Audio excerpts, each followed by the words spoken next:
Well, I have a message for these protesters.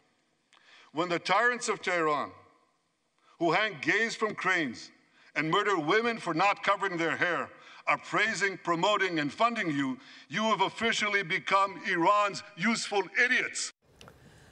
Joining me now is Georgia Congressman Richard McCormick. He's a member of the House Foreign Affairs, Armed Services, and GOP Doctors Caucus. Congressman, good to see you this morning. Thanks very much for being here. Were you in the speech yesterday? I was. How would you assess? What is your takeaway from it? First of all, it came across as very strong, powerful words. One of the best speeches I've heard all year. He took on some tough topics.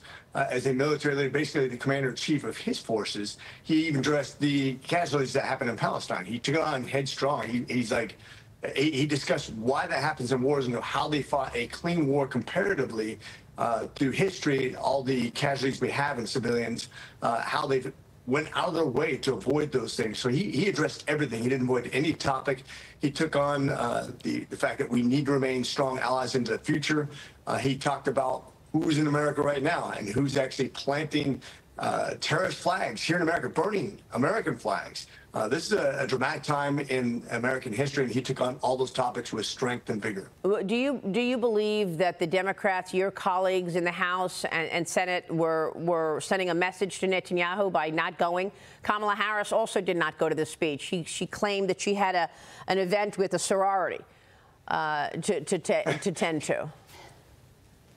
Yeah, that's a strong message right there. When the sorority is more important than your most important ally in the Middle East, when you talk about the history of our two great nations, the fact that Iran and Hezbollah and Hamas and the Houthis refer to us as the big Satan, and not the little Satan, but the big Satan. Mm-hmm. And you're not even going to show up for this incredible speech and for this entire time of war that we're at right now, for the Democrats to basically give them the cold shoulder, and a large section of their Democratic Party was not standing during any part of that speech, did not applaud, did not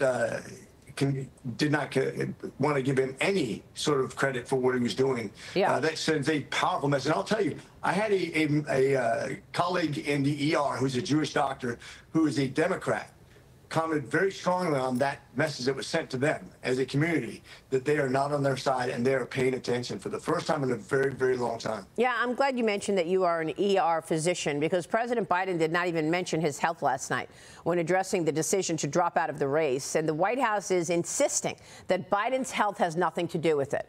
FBI Director Christopher Wray was asked if he's witnessed any issues while meeting with President Biden during a House Judiciary Committee hearing. Watch this. In my interactions, in my role, all my interactions with the current president have been completely professional. I have briefed the president, and as I said, those briefings have all been uneventful and unremarkable.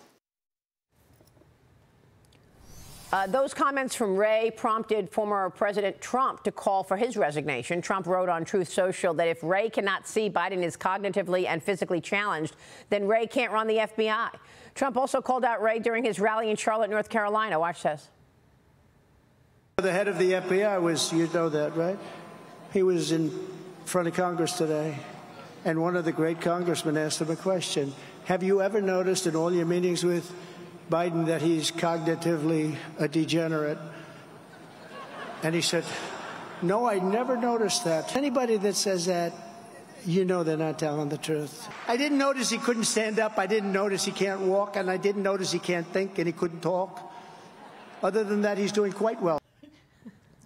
Congressman, you are an emergency room physician. Do you think Wray could have noticed Biden's decline?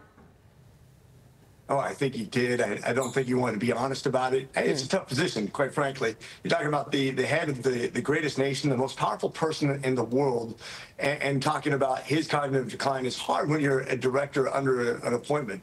But there's no doubt he noticed it. Everybody in America noticed it. As a matter of fact, we've been pointing out for about 5 years now.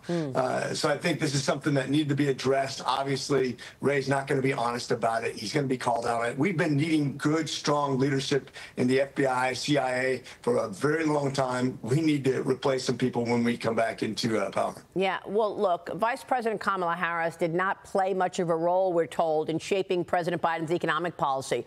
That's the doozy from the New York Times today. They say Harris was rarely allowed voice during economic debates, including conversations conversations about countering inflation. They also said that Harris sometimes attended economic briefings, but was not always a big contributor. Here's former House Speaker Nancy Pelosi on Harris's role in the White House. This is Pelosi back in September of last year. Watch this. Is Vice President Kamala Harris the best running mate for this president? He thinks so, and that's what matters. And by the way, you think so? She's very politically astute. I don't think people give her enough credit. Do you think she is the best running mate, though? She's the vice president of the United States. So when people say to me, well, why isn't she doing this or that? I said, because she's the vice president. That's the job description. You don't do that much. You don't do that much, Congressman. And yet I want to point out that Kamala did vote on all of the spending. So to say that she was not part of the economic policy, Kamala was the tie-breaking vote on the American Rescue Plan and the Inflation Reduction Act. The Senate voted 50-50 on a motion to proceed with the debate on the American Rescue Plan in 2021, and Harris broke the tie to affirm the motion. Then in August of 2022, the Senate voted 50-50 to pass the Inflation Reduction Act. Harris broke the tie again to pass the bill. The Senate voted 50-50 to pass an amendment to the Inflation Reduction Act, and Harris broke that tie to affirm the amendment. So is it fair to say she had nothing to do with Biden's economic policy, as the New York Times is suggesting today?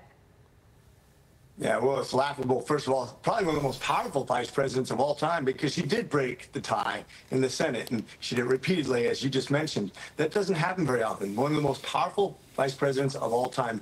Now, also taking into account, she's one of the most liberal vice president. No, sorry. She is the most liberal vice president we've ever had.